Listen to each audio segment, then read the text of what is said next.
Marco, Sean, are you there? I can't see you. I can't see you either. Uh, I don't trust that you're You're the there. invisible host. Well, the truth is that we are seeing each other, and we're Yeah, actually seeing our guest. And I know.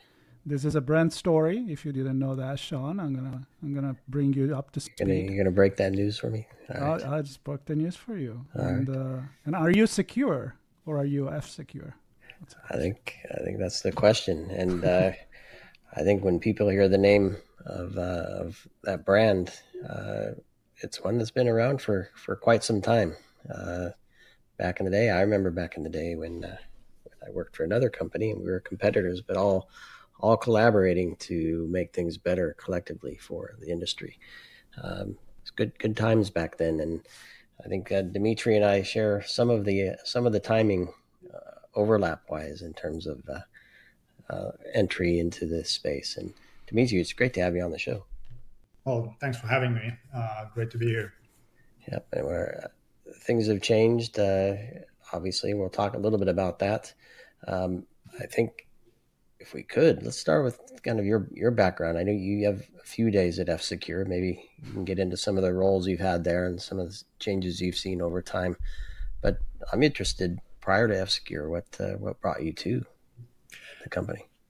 Sure. I started very early on, actually, when in my teens already, working very closely with computers in general. This is end of '90s, and a lot of the whole internet boom started picking up, and I got very engaged in a lot of the website creation stuff, server stuff, networking, setting up substantial networks at that time already, taking into account I was 17 or something. I remember I wired one of the embassies in Finland just practically myself. And so those kind of small gigs, and that's how I kind of got into it. And then we did a couple of smaller startups within the family related to web portals and so forth in the beginning. And then I was in college at the same time, so got into more cybersecurity stuff and more server maintenance and so forth, and eventually ended up with IBM. I was there for a couple of years, and from there I actually moved directly to F-Secure, and that's where I've been since 17 years now, and been doing.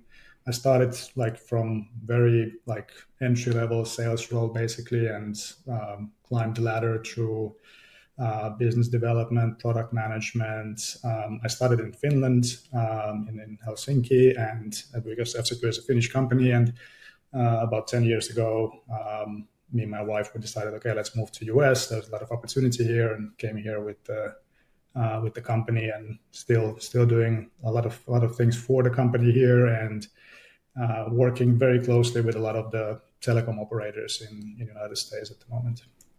Well, funny story. Me and my wife, we were in Helsinki in January, and we decided that maybe one day we want to move to Helsinki. So You we're should gonna go the other way around.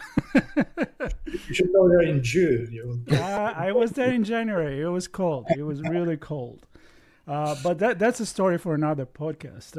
So it looks like you've been in the industry for quite a while. Very typical story of a kid that gets into the dirty and the cable of computer. Back in the days, we could do that. Nowadays, we just use our phone, we just use our computer, we go online, API, and I think with this, we can pivot into what maybe F Secure is focusing on right now. So as a user, we expect to be secure when we go online. Is there a story there? Oh, definitely. So F-Secure has been in this space for. I mean, we were one of the first players in the space. We started in '88, so it's over 35, 37 years now. And obviously, we started with everybody else with malware protection, phishing protection, the basic stuff at that point. And we were trying different things with encryption, with VPNs. Eventually, once I would say 2005 or so, we understood that, hey, there's this very small niche, which is operator space, telecom operators specifically, and since they are providing the broadband experience, why don't we tag along to that and kind of provide security through that channel? And that became our niche, which we practically dominate today. We have 55% market share globally in consumer security through operator space. And about like 3 years ago, there was a major shift within the company. So we actually demerged the company and made two companies. Like one is called F-Secure that I'm still with, and that is focusing on consumer cybersecurity. And the other one is called WithSecure, and they continued the enterprise business and the SMB business and so forth. And that actually kind of put us on a next kind of a growth path, because we could solely focus on securing consumers, as you said. Consumers are expecting to be protected, and what we are trying to do is trying to make it as simple as possible for them. So our kind of a number one goal is to create kind of a number one cybersecurity experience in the world. And what we're using as a tool for that is all the different scam protection mechanisms today, and we can talk about that a little bit later. But scam protection is kind of the next big thing for us, and we've been working on that for some time now. Yeah, it's interesting. Back in the day, it was all about the networks. We started connecting things, and we needed to secure them as they connected to each other. That's how viruses spread, obviously, in the early days, still today. But you're working in an area now where, and you can correct me if I'm wrong, consumer business, you're looking at the endpoints and giving those systems an environment that they can operate securely in. Obviously, talking about scam and phishing and things like that. But talk a little bit about this embedded world. Network's still part of it, but it's really securing the device, kind of putting the security in there, right?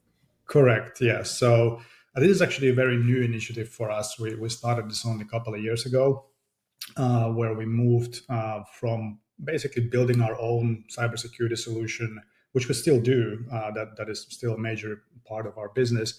But we noticed that there's a big trend in the market where a lot of our partners, whether that's telecoms, insurance companies, financial sector, and so forth, they really wanted to kind of bring security a little bit closer to their own applications, right? They wanted to start embedding things into their own apps. And that's where we decided that, okay, let's build out the biggest SDK portfolio on the market that anybody can pick and choose, basically, depending on a little bit on what they want to achieve with the cybersecurity functionalities. They can start adding those directly into their own applications. And there are a lot of big positives in that, because one of the key challenges with cybersecurity, especially on the endpoint, has always been the activation and getting the customer engaged so that they actually install something and take it into use and so forth. But when you are embedding technologies, right, you're kind of putting cybersecurity in the environment where the customer already is, right? Whether that's your operator application or it's your insurance application, we're putting things in there and customers start using it automatically. So the level of protection becomes automatically tremendously bigger because we're just reaching way more customers. Talking about the customers, I always like to look at things from a societal perspective, and I always read articles about the consumer doesn't really trust as much as they maybe should. So there is almost let's say, a crisis of trust in the consumer. And yet, they have not really much of a problem in downloading stuff. And, it's kind of like, yeah, I don't trust it, but hey, convenience, let me just get it. So how do we balance that? It's always the $1 million question, convenience versus security. Where are we at? Indeed, we actually have some interesting research on this. Consumers are actually very, how would I put it, confident that they know what they're doing, right? Which has got the latest research numbers, and 70% of people say that they will spot the scams very easily. At the same time, with the exact same survey, 43% of that same customer group said that they have been scammed. So that kind of puts it a little bit, which is way over 100%. Yeah. Which means they spotted it and they let it happen anyway. Yeah, I'm all right being scammed. So yeah, I think the one of the key principles that we're trying to apply now is that we're trying to really understand like what the consumers are willing to do, and then as you said, it's a very delicate balance between convenience and the protection level that we can provide.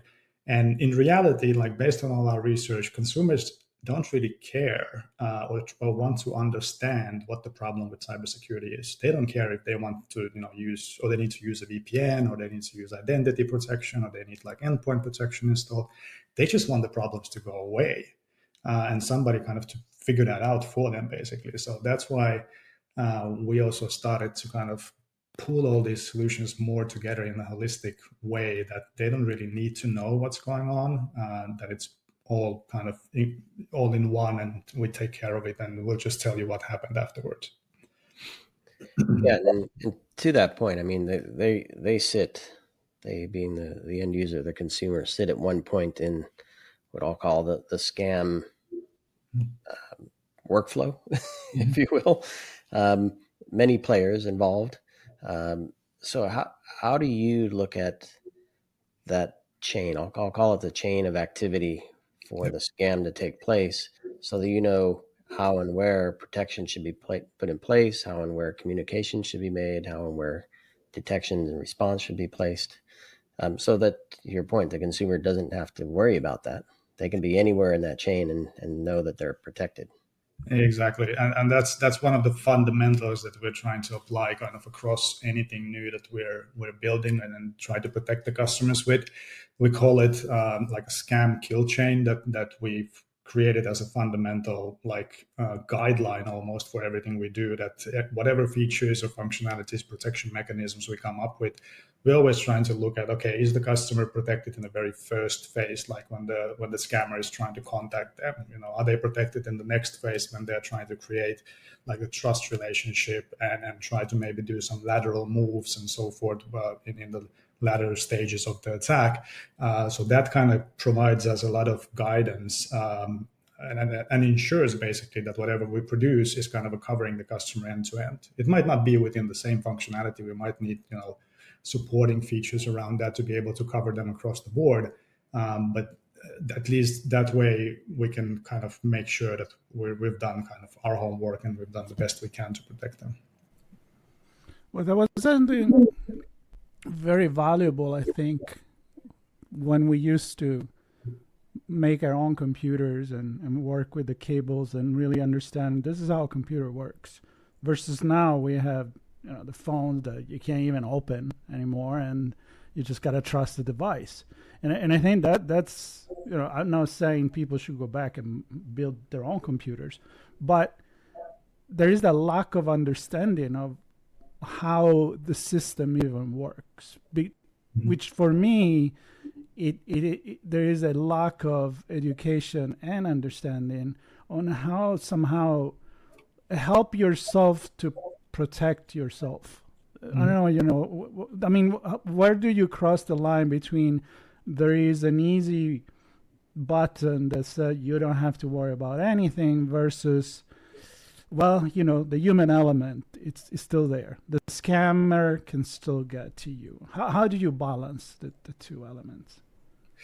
Well, I think if you look at the educational aspect of this, I think the biggest problem that we've seen is that the news and the information that customers are getting is very generic, right? You open newspaper, any other day, and you will see, hey, there's another breach. Somebody stole somebody's information, somebody got scammed, and so forth. And people are kind of becoming numb to that because it's so generic, right? What the way how we've tried to pivot around that is that we're trying to learn more about the customer so that we whatever we tell them is more about them, so it becomes very personal to them. Like we tell them that, hey, this is the scam that resulted in $1 billion losses, and by the way, you are on the same path and most likely will be impacted by this if you don't do something now. So it becomes more, we don't use like scare tactics too much, because then people will just clam in and don't do anything. But we're trying to kind of be educational from the point of view that it's personal to them, and relatable to them, and so forth. And it also has to be timely. Like good example is tax scams, right? They're all over the place from like March to April. Everybody's filing for taxes, returns, maybe even May, and so forth. Like that's the best time to talk about, how do you protect yourselves against those things, because it's on top of your mind. And talk to me a bit about the idea of an ecosystem and being part of the environment that the consumers live in. I mean, they're on their phones connecting to telco networks. They're on their phones and laptops and iPads and other tablet devices, on the Wi-Fi at home. And again, they have an expectation that somebody's doing something for them, right? Maybe the phone is secure, maybe the endpoint device is secure, but there's still the environment inside. There's still applications. There's still text that can find their way in. You click a text. Text comes on computers now, right? Open link from a text on your computer might get infected. So talk to me about the work you're doing with telcos and that ecosystem, and bringing the security into the home environment through, I know you've done a lot of work with router technology and things like that. So kind of paint that picture for us. Yeah, definitely. So the way how we try to look at things is we try to basically identify the channels that the people operate with. Like we're trying to protect people's digital life, right? It's not so much anymore about protecting your device, your phone, your laptop, and so forth. Like if you think about your laptop, like how much information is really there? It's all in the cloud somewhere, right? It's just an access point to that information, right? All your data is somewhere in the social network, in I don't know, OneDrive or similar storage, and then it's all dispersed all around. And your device, is not necessarily that big of a threat vector anymore. So we're trying to kind of put ourselves into those different channels where the customers are touching their own data or accessing some like sensitive information like banking experience, shopping experience, and so forth. So we're trying to get as close to that interaction with those online services, and then with the storage locations and so forth as we can. That's why, especially when we look at the scam protection, like we're protecting customers from like SMS phishing, right? That's one of the channels. It's not technically on the device; it comes through the network. WhatsApp messages, email messages. We will look at, you mentioned the router security. We embed our technology within the home router so we can protect all your IoT devices in the household. So that's another channel that can leak information into outside world. So, and the way how we can actually create more kind of a holistic and protective like ring around you is by combining all that data together, because then we actually understand your threat profile better. If you just filter somebody's emails for like phishing links, yes, you know that they might have like a lot of scam messages coming into in the inbox, but you don't know anything about what's happening around them. So kind of merging those channels and touch points within your digital lives together and being present in all of them creates this tremendous amount of visibility. And you mentioned the telecom players, and I think it's important to highlight here that within the telecom space, there's a lot of data that they see, right? They have access to practically, all the websites you're visiting, all the services you're using. They see all your SMS messages and so forth, and they're doing a lot of stuff to protect you. They're filtering scam messages. They have network-based filtering for malicious links and other like traffic that might be malicious to you, but they don't communicate that back to the users, so they never know that something has been actually done for them. So I think that's kind of we're trying to merge that gap basically between being present on the device, protecting everything you have, but also bring the data back from the operators into that kind of a user interface where they can see that, okay, well, the operator has actually done something for us. So I think it's about kind of a linking as much data together as possible. Because if you look at this also from the other side, from the bad guys' perspective, they have so much data nowadays. You go on dark web, you can buy all the data you need. It's probably more than any of the operators will have.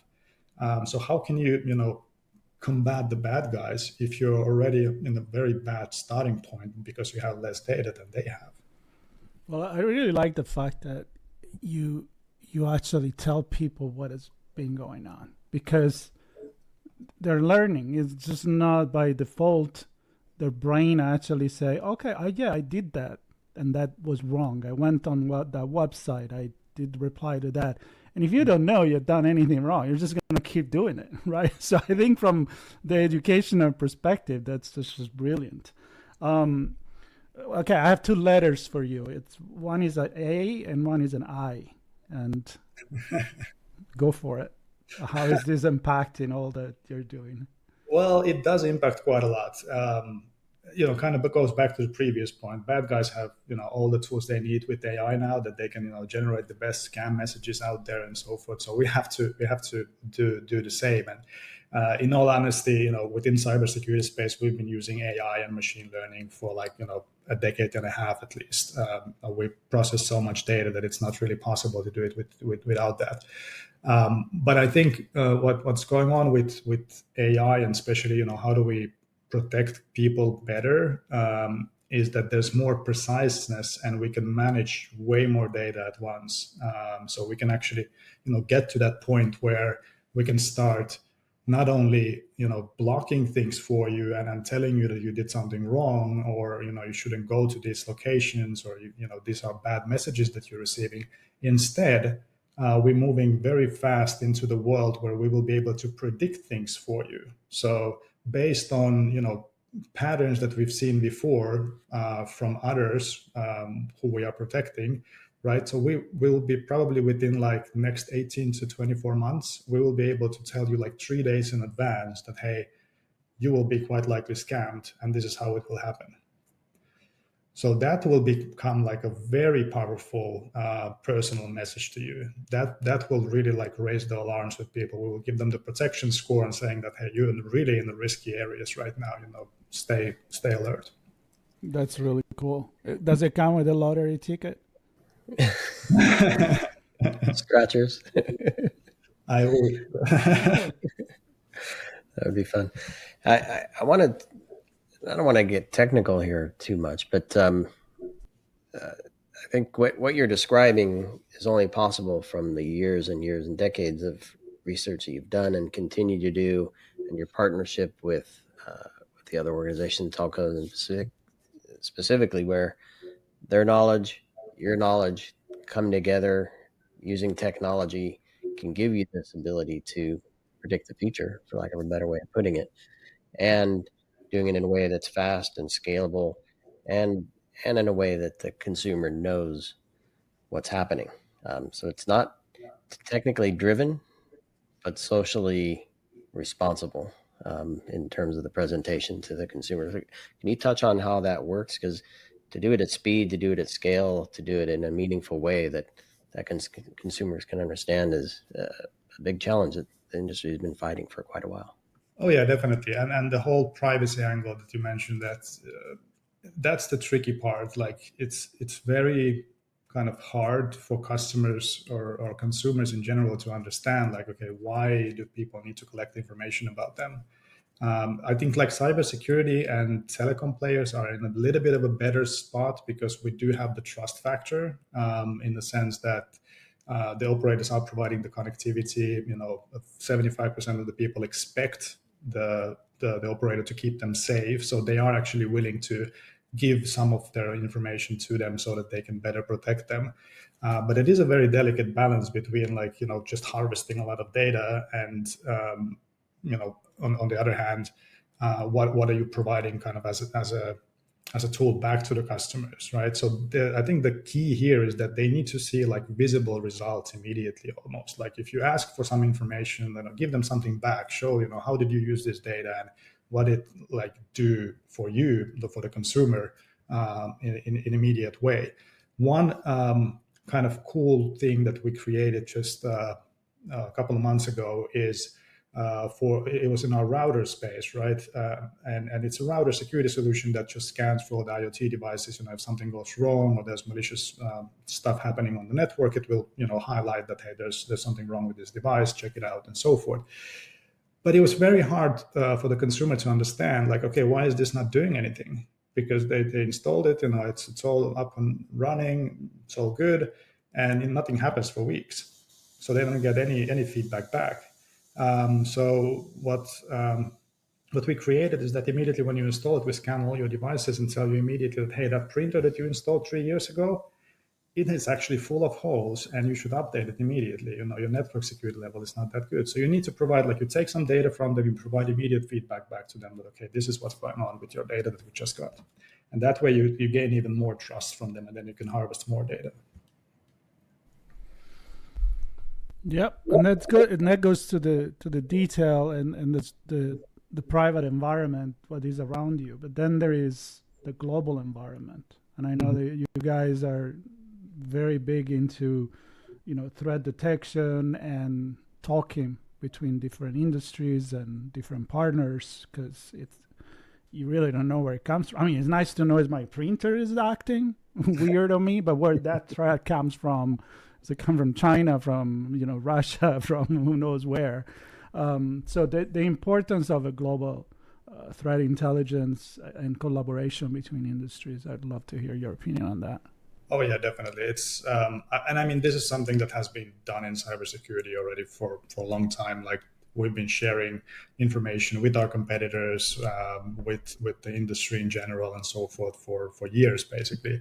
And I think the key there is that there's kind of different types of information available. If you think about different industries, like telecom will know, which sites are you going to, what is your like threat profile, what kind of information and traffic is coming out of your network. But on the other hand, then, for example, financial institutions will know all your transactional data. What is happening with your bank accounts, credit cards, credit scores, and so forth. All of that information. Your healthcare provider will know, your health status and your medical information. And even though I'm not suggesting that, financial institutions and healthcare providers should be sharing data like directly about their customers, but when we talk about the threat data, what could be risky for the customers, there has been actually quite a lot of initiatives globally where, for example, the banking industry and telecom industries have been working together. And it's actually even enforced by law in some countries. I think it's Singapore that just introduced some new regulation in that area, where if there is a scam that needs to be investigated or that is suspected, for example, telecom and financial institution are forced to work together to investigate it. So that kind of information sharing is definitely creating like a better protection for the consumers in the long run. And I'm definitely hoping that that's going to continue, and regulators will start enforcing that there need to be collaboration between, like, financial, telecom, healthcare, and so forth. All those companies that actually have a lot of consumer data. Well, it sounds to me that's the way to predict the future even better. I mean, obviously, the more information the more collaboration, the more you can find some patterns that AI can help us to As, predict the future. as long as it's done in a responsible way, and Yes, of course. said that the data is not leaking somewhere Right. else. Yeah. Well, that's the risk. That's Well, for for sure. me, the proof is in the pudding, and I don't know if you have any stats you can share in terms of the number of detections you have, things you block, or you've prevented banking scams or other types of scams, and then maybe if you have anything to share there, maybe as you then think about can we keep up with and how do we keep up with the scale of things that are to come given AI, and how are you prepared at F Secure to kind of deal with that? Yeah, definitely. I don't have any exact numbers, but I mean, since we are working with the largest telecom operators there, we're protecting like tens of millions of customers globally, right? So, and at the same time, if we look at, how the protection will kind of evolve going forward, um, I think it will be, as I said, it will be more about the kind of predictive way of telling people in advance and trying to kind of steer them away. But I think the key really is trying to make it like as simple as possible for the end user. And what I mean by simple is that it should be almost like invisible for them. That's why this kind of an embedded approach works very well, because it's there. We get it installed without you necessarily even kind of doing anything, and then we're protecting the customer from everything they do.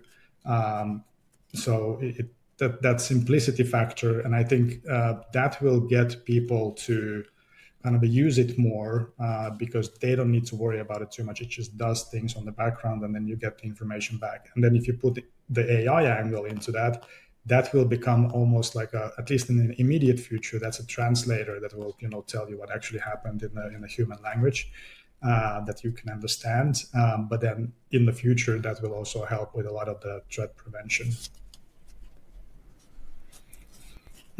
Well, maybe we can talk. I love to talk about the future if you haven't figured that out yet.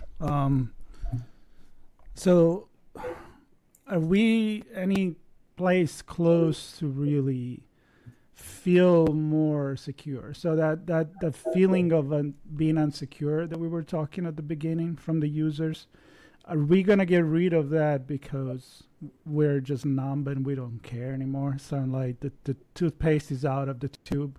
There's nothing I can do about it. Whatever. Or are we gonna really get? I'm not gonna say ahead of the game. I mean, I'm in cybersecurity. I know that there is always gonna be the threat. It's a good versus evil battle that's never gonna end. But how do you feel about that? And I don't know, 5 years from now, which is a eternity in in cybersecurity. How do you feel about that? I like to think about that in kind of waves, right? Certain things start and then we get better in them and we can protect people better, and then they go away because the protection is so good that it doesn't make sense for the bad guys anymore to do that, and they will find another thing. Like, as I was mentioning, malware in the 90s and 2000s and so forth, that was the big thing. Then there was identity kind of a monitoring type of a solutions to protect from breaches, and to password management became a big thing in like 2010, 15 and so forth, because the password stuffing and all those things were extremely popular. So I think like now the big wave is all the scams. That's all what's in the news. The next big wave from the security point of view obviously is going to be AI. That's already very clear. That's already being used now. What's going to be next wave? We're thinking it's either quantum computing. It's probably still maybe like 5-10 years away that we will be able to do anything meaningful, like break all the old passwords with it. But I think that's going to be kind of the next frontier, 5-10 years down the line, after the AI hype is done and we have protected everybody from all the malicious AI agents that can be there. Yeah, we're waiting for that, and then Exactly. quantum, and then aliens. I'm thinking aliens is gonna come after quantum. Cyber aliens. Well, and so I want to bring it back down to earth and back home, and literally to the consumer, and maybe a message for them. You can pick one or all of these things that I kind of lay out for you here, Dmitri. I'm just wondering, are there things consumers are doing, continue to do, that maybe they should rethink how they do it? Do they need to do something differently with their home network, with their devices that perhaps you can help with and their ISPs can help with? Are they making assumptions about levels of protection that may or may not be there? I don't know. Any advice for them to kind of help them take a pause and say, I may want to think of this differently. I may want to take this action now because I'm just leaving myself exposed otherwise. I always like to kind of advise that people look at after their like digital footprint, like what are they leaving really behind. Every time you interact with somebody, some site, some service and so forth, you're always leaving a trace. You leave your bank card or credit card behind, or you create new set of credentials and so forth. I think just that awareness that you have done something and you have created that digital footprint behind you, I think that's something it's good to keep in mind. I don't think anybody really thinks about that nowadays. Everybody's just doing stuff online as fast as they can, and now with AI even faster. So it's once you kind of understand the fact like how much data is out there about you, it's scary, like for many people once they really learn that. And on that point, before you go to your next one, because I just heard the other day somebody said they opened up an app that they hadn't logged into for 5 years, looking at something, and they go, oh, it already has my credit card. Now, Exactly. granted, it may have been expired, but Yeah. they didn't realize that the credit card was in there, Yeah. and And that probably some of the leave end user. a couple of times. Exactly. Anything else you want to share? No, thanks for having me. This was excellent discussion, and hopefully it's going to be beneficial for a lot of people. Yeah, most definitely. I think the